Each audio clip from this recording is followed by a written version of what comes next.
In this tutorial, I'm going to show you how to make synth pop, and I'm going to be using my FL Studio project file from my new song, Gotta Know. The link will be in the description and the comments probably to check out the song. And I'm going to go in depth on the song's elements, structure, and mixing in order for you to make a similar song to that. Set the tempo around 170 BPM, make yourself some nice chords and put them in a synth preset.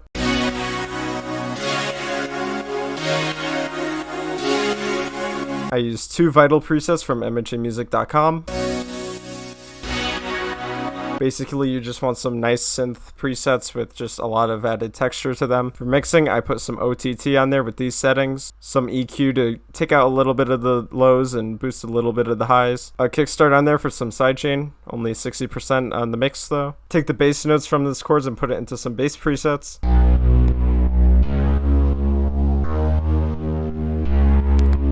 I used 4 presets from MHAmusic.com.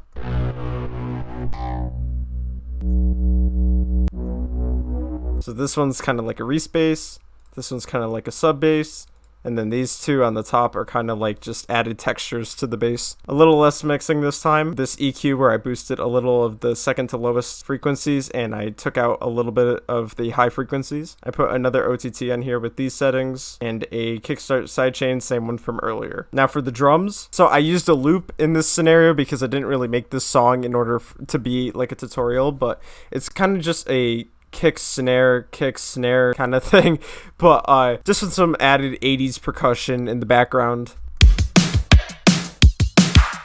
and then that's just repeated throughout the entirety of the chorus. And then when the snare plays in the loop, I also added my own kind of snare just to add some extra texture to the snare. And I divided the chorus up into 2 parts, just one where it's 2 full bars of the chorus playing, and then another one where it's 2 full bars.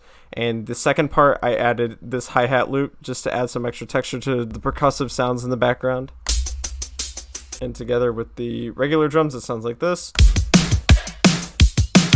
Now for the effects. So like I said earlier, I divided the chorus into 2 parts. One's kind of like a minimal intro stage to the chorus, and then the other's a more like instrumental sound. So I put a lot of downlifters and uplifters for both, all with the same sidechain from earlier as well. I have an impact and some ambience in the background with the same sidechain, and then a little noise up to introduce the second part of the chorus, and a little transition sound right here, again leading up to the second part of the chorus. I have an ARP. This just has the same sidechain and some reverb. I have yet another ARP. And I have a small little guitar loop in the background as well. I EQ'd out a good amount of the lows, and I put the same sidechain on from earlier. Add an acapella, and you're done. I gotta know,